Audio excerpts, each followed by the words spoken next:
Olá, no programa de hoje, o momento do governo Lula e as projeções para 2026. Há pouco mais de um ano das eleições, os principais apontamentos de recente pesquisa nacional que mediu a avaliação da atual gestão do Planalto e testou cenários para a sucessão presidencial. Os elementos que influenciaram oscilações positivas e negativas dos potenciais candidatos. Os temas que devem concentrar embates na opinião pública e o quadro que se desenha para a disputa pelo governo de Minas. Eu converso com o diretor de análise política da Atlas Intel, Yuri Sanches. Bem-vindo de volta ao Mundo Político, Yuri. Um prazer recebê-lo. Imagina, é um prazer estar aqui de volta. Obrigado pelo convite, pelo espaço. Yuri, ouvindo aí mais de 7 mil eleitores brasileiros, pesquisa Atlas Bloomberg mostrou que a aprovação do presidente Lula retomou uma trajetória de melhora e alcançou 50,8% em setembro, que é o maior patamar registrado desde janeiro de 2024 na série do Instituto. Quais foram os elementos mais determinantes para essa recuperação de popularidade pessoal do presidente? Perfeito, Marco.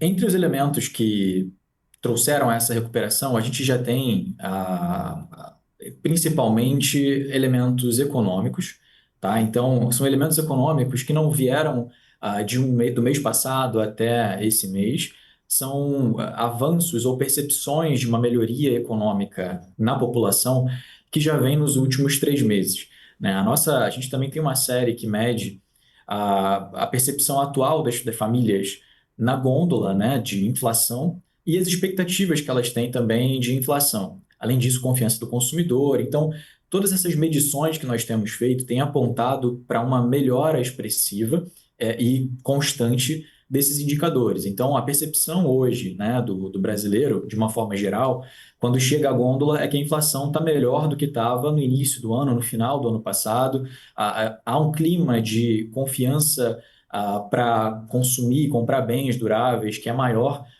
do que a gente tinha no final do ano passado, no início desse ano. Além disso, nós temos, né, o dólar está no menor patamar em um ano, mais de um ano. Também houve também uma melhora em termos de desemprego, né, em baixas históricas.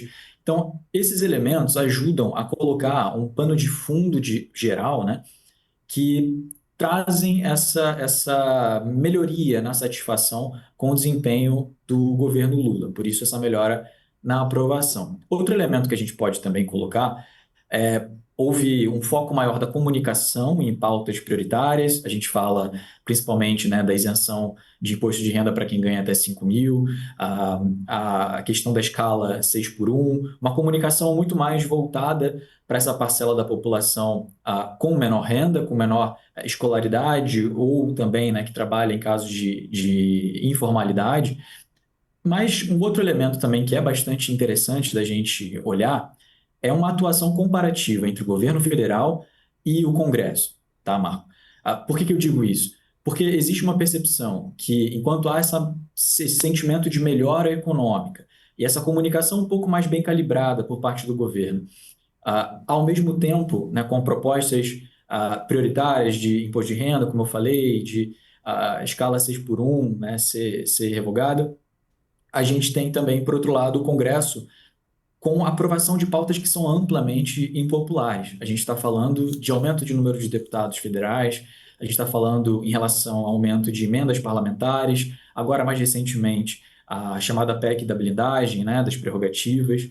Então, comparativamente, quando você vê a atuação no campo político do Congresso Nacional com o governo federal, acaba havendo essa comparação que faz com que a atuação do Congresso seja vista de uma forma tão negativa que o desempenho do governo federal é visto de uma forma comparativamente também mais positiva, né? E a gente olha e vê que medimos em agosto o nível de confiança da população no desempenho do judiciário, do executivo e do legislativo, e a confiança da população no trabalho do legislativo era muito baixa, era de 12%, e um nível de desconfiança que superava 80%. Comparativamente, o nível de confiança e desconfiança no executivo e no judiciário ficava ali em torno de uma desconfiança de 50%, 51%, mas o nível de confiança é que supera 40%, 45%.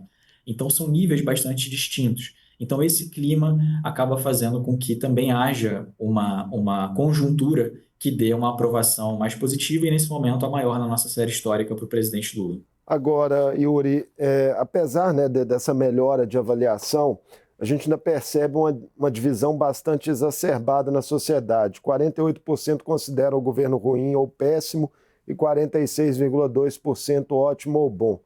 Por que tem sido tão difícil, mesmo com esses elementos aí que você traz, né, de melhora recente nos últimos meses, para a gestão Lula 3 fazer arrefecer a polarização no país, né, que aparentemente também continua?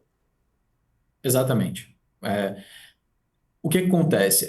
O governo Lula ele foi eleito, né, para esse terceiro mandato de Lula com uma expectativa muito grande de realizações que olhavam também para o primeiro governo, para a segunda gestão do Lula, que saiu muito bem avaliado do cargo. E a população elegeu, além, né, da questão de defesa contra a democracia, que foi uma pauta muito utilizada pelo Partido dos Trabalhadores durante a eleição em 2022, havia uma expectativa de programas, de marcas claras que aconteceram, que foram criadas e ficaram facilmente na memória da população brasileira durante as primeiras gestões do presidente Lula, que não conseguiu engatar ainda nesse terceiro mandato. Então, e parte dessa avaliação negativa vem de expectativas que foram frustradas até aqui, tá? A gente está na reta final do governo, com um pouco mais de um ano ainda até as eleições, e o governo ainda não tem uma marca muito clara para dizer, para chamar de sua. Por isso tentou, né, aprovou o pé de meia, mais recentemente utiliza como uma das marcas, mas aposta muito na isenção do imposto de renda para aqueles que ganham até 5 mil, que foi uma promessa de campanha, como uma chance de, na reta final, dizer que, olha, cumprimos, essa é a nossa marca da nossa gestão. Então, existe esse elemento, né, de uma expectativa muito alta que não foi 100% suprida, né, e houve um momento de piora econômica, né, de inflação, o dólar chegou a mais de R$ 6, então houve momentos bastante delicados, e que agora, então, há uma leve recuperação. Mas também a gente vive um momento de alta polarização, como você bem mencionou, que faz com que uma parcela considerável da população ainda olhe independente, né, de marcas ou de propostas que o governo traga, olhe com ressalvas bastante fortes, bastante sólidas, ah,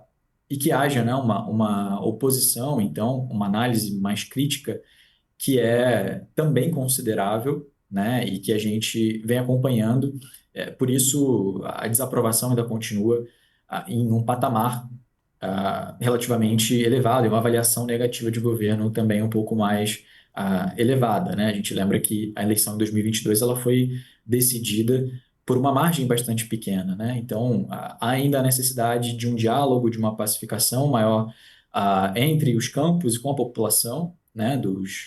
Até mesmo, eu digo, uma iniciativa de diálogo da própria classe política com a população para tentar diminuir um pouco a temperatura, né, e trazer um debate que seja mais no campo das ideias, e saia um pouco de uma lógica de nós contra eles.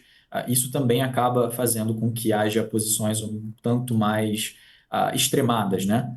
É, Tanto de a, avaliação, a de Atlas aprovação. trouxe também, né, Yuri, projeções para a sucessão presidencial do ano que vem, e nelas Lula está liderando em todos os cenários, né, testados, tanto em primeiro quanto em segundo turnos. Você dizia há pouco da pauta do Congresso, né, neste momento muitas pautas impopulares, anistia, PEC da blindagem, tivemos também o episódio do tarifaço nos Estados Unidos, né? Isso tudo pode estar respingando negativamente sobre pré-candidatos da direita?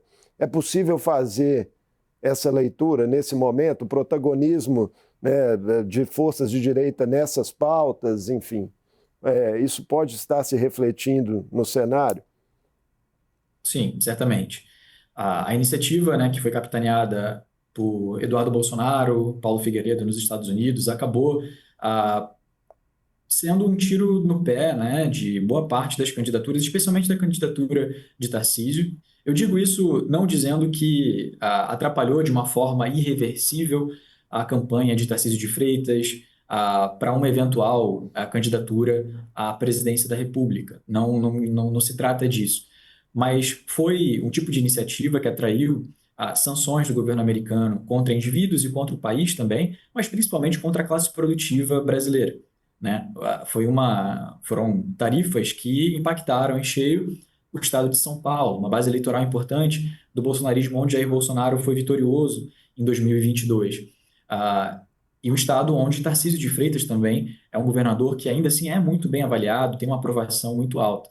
Ah, esse movimento, primeiro que não houve uma coordenação muito clara, né, de Eduardo Bolsonaro, Paulo Figueiredo, com nomes da direita aqui no Brasil, para transmitir para a população qual era a finalidade e a quem culpar. No início, houve primeiro uma celebração de Eduardo Bolsonaro, pedindo para que os brasileiros agradecessem a Donald Trump pelas sanções, pelas tarifas contra os produtos brasileiros, uma posição que não é bem recebida. E, além disso, não houve um alinhamento de discurso para saber a quem culpar. Enquanto Eduardo Bolsonaro, Paulo Figueiredo estavam buscando culpar principalmente Alexandre de Moraes, na expectativa, né, de que houvesse também uma pressão para que o STF olhasse de uma forma diferente para o caso de Jair Bolsonaro, né, e daqueles envolvidos ali na tentativa de golpe que foi julgado agora recentemente, a parte da direita estava ocupando o presidente Lula. Então, houve mensagens trocadas, o estado que foi mais afetado foi o estado de São Paulo. Ah, Houve uma falta de coordenação e que fez com que candidatos à direita, Tarcísio, Caiado, Zema, também tivessem que recalcular um pouco a rota, né, o discurso, e se equilibrar entre apoiar, de certa forma, o mérito das sanções, né, sem criticar os Estados Unidos, mas também enxergar e reconhecer o potencial negativo que aquilo tem para a classe produtiva dos seus estados. Então, de certa forma, sim, isso faz com que, eleitoralmente, quando a gente olha a série temporal, o desempenho de Tarcísio não muda tanta coisa. Ele vai de cerca de 34% para cerca de 30% nessa última pesquisa. Então, uma oscilação que não é tão grande assim, ele ainda tem um piso que é alto, mas momentaneamente foi um momento de fragilidade, sim. Pelo conjunto dos dados de momento, de intenções de voto, conhecimento, rejeição, entre todos esses pré-candidatos, digamos assim, do campo da direita, há algum que desponte claramente como mais competitivo? O nome de Tarcísio é mais falado, né, naturalmente, por governar o maior estado do país, mas o que os dados mostram, né, efetivamente?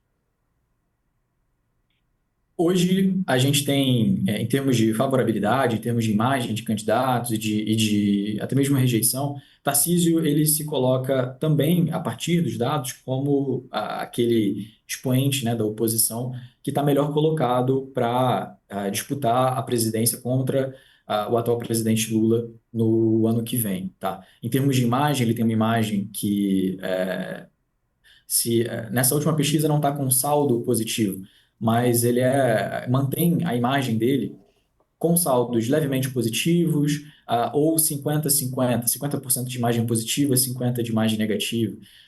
Então, esse é um nome que é bastante forte.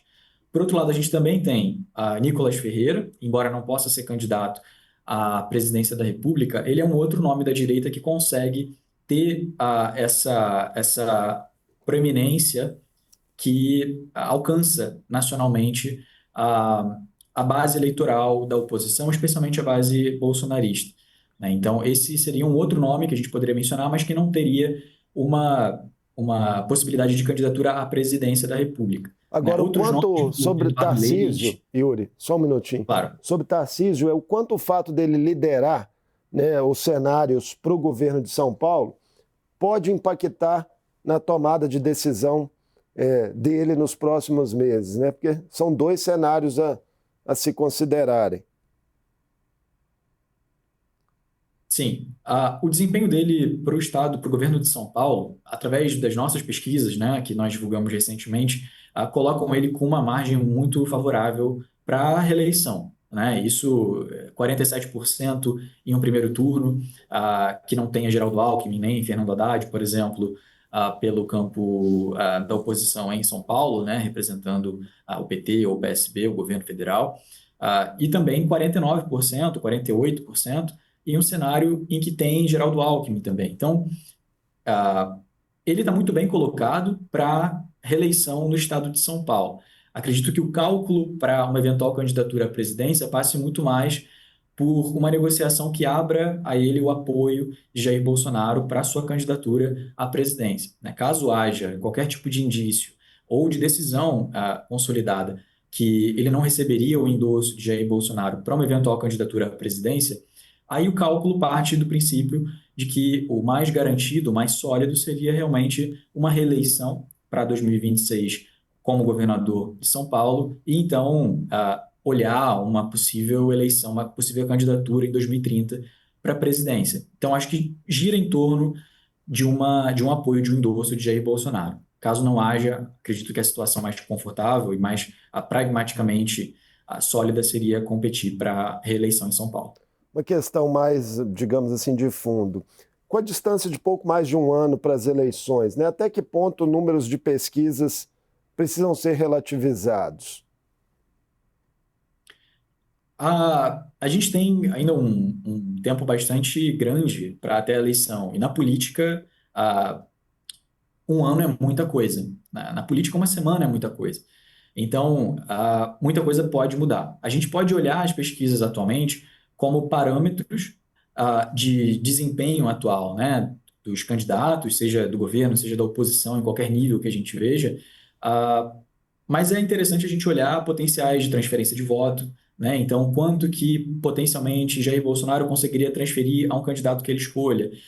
Quanto que Lula conseguiria transferir a um candidato que ele apoie a um governo estadual ou, eventualmente, a presidência, caso ele não seja o candidato para a reeleição? Então, há o seu valor da gente observar padrões, né, na cabeça do eleitorado e como que eventuais acontecimentos podem impactar na opinião pública, né? Por exemplo, a gente tem uma visão clara agora do quanto que as tarifas dos Estados Unidos contra o Brasil impactaram no desempenho eleitoral de Tarcísio de Freitas, ou do quanto que o Tarcísio consegue dialogar e atrair para si dentro da base eleitoral de Jair Bolsonaro. Então, esses padrões, esses parâmetros de comportamento dos eleitores diante de eventos que impactam a corrida, a imagem dos candidatos, isso sim tem um valor muito grande, né? E ainda assim sentir a temperatura da corrida, porque a eleição começou muito cedo, de 2026, né? A disputa eleitoral está muito antecipada.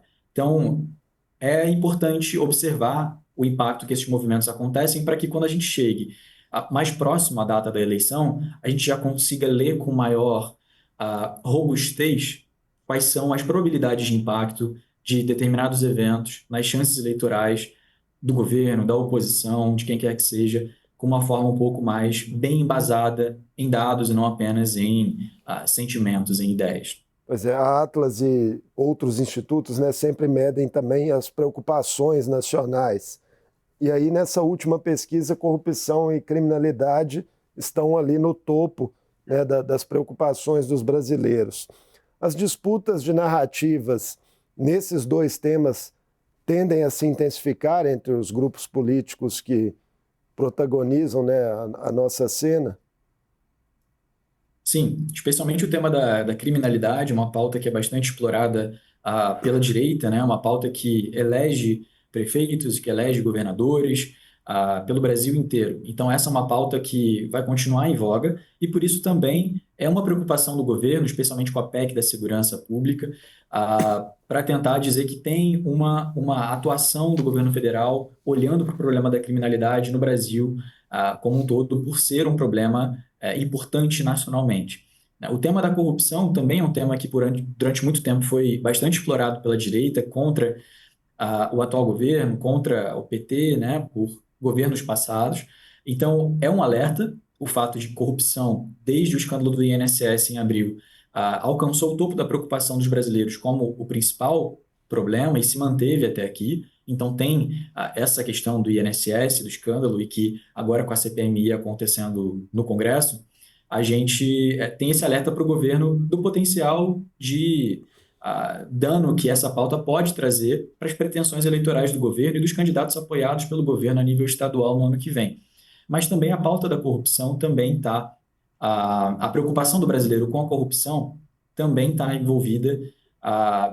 Também tem um elemento do próprio Congresso, né? Outras pesquisas que nós fizemos apontavam uma preocupação muito grande dos brasileiros com emendas parlamentares, com o volume e com a falta de transparência, né? E também a própria PEC da blindagem, acredito que também é um elemento que pode contribuir para essa percepção de que há uma tentativa de acobertamento de investigações, uma blindagem contra políticos. Então, é um tema, sim, que vai ficar bastante em voga, mas que, especialmente agora, e no tema da corrupção, ah, são frentes que tanto o governo quanto a oposição vão usar essas pautas para tentar se diferenciar aos olhos da população e mostrar o que eles têm feito e o que eles têm combatido dentro dessas preocupações que são as maiores no Brasil. Agora, o cenário da sucessão em Minas, Yuri, chamou atenção em uma pesquisa divulgada pela Atlas no fim de agosto, o desempenho do senador Rodrigo Pacheco liderando cenários e pontuando acima do que outros institutos vinham apontando, né? Quais são as explicações possíveis para isso? A gente sabe que tem uma certa divisão no campo da direita aqui em Minas, se tem a ver com esse fator. Também, tem sim, tá? A gente vê que existe a maioria dos mineiros desejam um governo que que não desse continuidade, que fosse diferente ao atual gestão do governo do estado, né? Essa pesquisa mediu isso.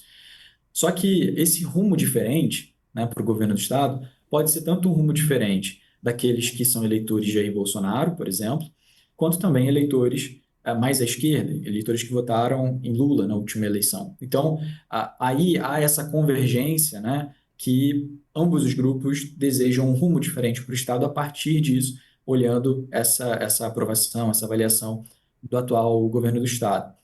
O Rodrigo Pacheco, o senador Rodrigo Pacheco, ele, logo de cara, ele desponta muito bem, porque de imediato ele consegue atrair uma base muito sólida do eleitorado de Lula, né? Ele, segundo a nossa pesquisa, ele consegue atrair mais 60% dos eleitores que votaram em Lula na última eleição.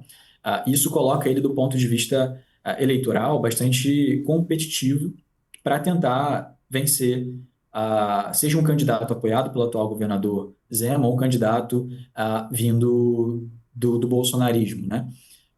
Ou até mesmo um candidato que transite ali entre o bolsonarismo ou uma direita, mas que não necessariamente seja tão vinculado, que tenha uma certa independência. E aí eu estou falando do senador Cleitinho Azevedo, né? A eleição em Minas vai estar bastante competitiva, não é muito fácil para Rodrigo Pacheco. A pesquisa ela traz dois grandes achados nesse sentido, ou seja, Pacheco é o candidato mais bem colocado para ser competitivo e tentar vencer o governo em nome da oposição, com apoio, né, de Lula, digamos assim. Mas Cleitinho também se coloca como um candidato que consegue 5% dos eleitores que votaram em Lula na última eleição presidencial em Minas, em todos os cenários que nós vemos. Então, além de conseguir uma base sólida vinda da direita, ele consegue dialogar com uma parcela que, apesar de não ser muito grande do eleitorado que votou em Lula, em Minas, uma parcela de 5%, e que se mostrou sólida ao longo dos nossos levantamentos, né? Isso a partir do posicionamento dele apesar de ser, né, a favor da anistia, se posiciona contra a PEC da blindagem no Congresso, ao mesmo tempo se mostra a favor de iniciativas de pautas prioritárias do governo federal, como a isenção de IR para quem ganha até 5 mil, a fim da escala 6 por 1. Então ele consegue transitar e atrair uma parte de uma base eleitoral que outros candidatos do campo à direita não conseguem, né, conseguir pegar essa base eleitoral de Lula. A Então, esses são candidatura de dois sentidos. situação, né, aqui em Minas, que deve ser a do vice-governador Matheus Simões, que tende a assumir o Estado em abril do ano que vem. A situação, então, é de dificuldade para um crescimento dessa candidatura, pelo menos pelo cenário que se tem, né, há um ano das eleições?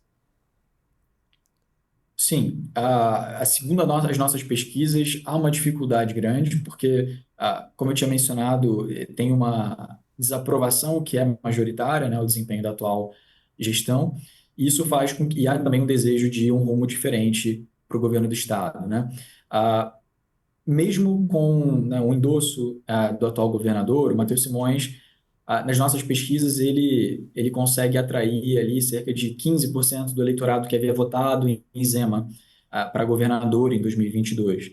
Né? Enquanto isso, a maior parte do eleitorado que votou em Zema se encaminha para um candidato ah, ou apoiado por Jair Bolsonaro, né? Se a gente for falar do cenário que nós temos Nicolas Ferreira, ou no cenário que nós temos Cleitinho Azevedo. Então, há uma preferência, um direcionamento do eleitorado mais diferente. Então, sim, essa candidatura, segundo os dados atuais, se mostra um pouco mais dificultada. Para fechar nossa conversa rapidamente, Yuri, vocês fizeram também sondagens para o Senado, ali se destacam nomes como da prefeita de Contagem, Marília Campos, deputado federal Eros Biondini, e do próprio governador Romeu Zema, que por hora é pré-candidato à presidência da República. Mas a pergunta é a seguinte: se uma eleição de duas vagas em disputa, né, dificulta captar tendências com mais precisão? Por que dessa pergunta? Na última eleição que isso aconteceu, né, em 2018, quando tivemos duas vagas para o Senado sendo disputadas, muitos institutos erraram bastante previsões. Uhum. É um pouco mais desafiador, sim. Porque são duas opções. Muito do voto para Senado, o eleitorado ele deixa para a última hora, então não necessariamente ele sabe com muita antecedência em quem ele vai votar. Ah, Mesmo em cenários eleitorais, agora é pré-campanha, né? Então muita coisa vai mudar. Muitos candidatos que estão sendo medidos hoje nas pesquisas vão se candidatar a outro cargo ou não vão entrar na corrida. Então, nesse sentido, é bastante desafiador, sim. Ah, Mesmo quando há já a definição dos candidatos, como eu falei, o fato do eleitor deixar para a última hora um pouco esse cálculo, se há algum tipo de receio de votar em dois candidatos do mesmo partido, quando esse partido apresenta duas pessoas, ah, a lógica de primeiro e segundo voto também é importante para a gente levar em conta, para ver o potencial eleitoral daquele candidato, né? Há candidatos que não são a primeira opção de voto, mas são a segunda ou terceira. Isso faz com que, no cálculo de última hora, não necessariamente a pesquisa consiga captar exatamente no último minuto que o eleitor vai fazer na urna.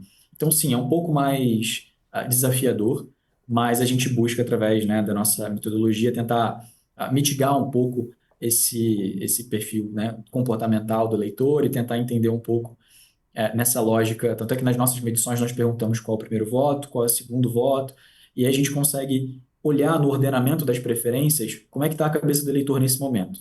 Né? E mais para frente, a gente espera conseguir captar com bastante precisão para entender como é que vai dar a sua decisão na urna. Muito obrigado por mais essa conversa conosco no Mundo Político, Yuri. Eu que agradeço, estamos à disposição. Um abraço. Eu conversei com Yuri Sanches, diretor de análise política da Atlas Intel. Falamos dos resultados das mais recentes pesquisas divulgadas pelo Instituto sobre a avaliação do governo Lula e projeções para as disputas eleitorais de 2026 no Brasil e em Minas, com os elementos que podem influenciar a evolução dos cenários. O Mundo Político fica por aqui. Obrigado por nos acompanhar e até o próximo programa.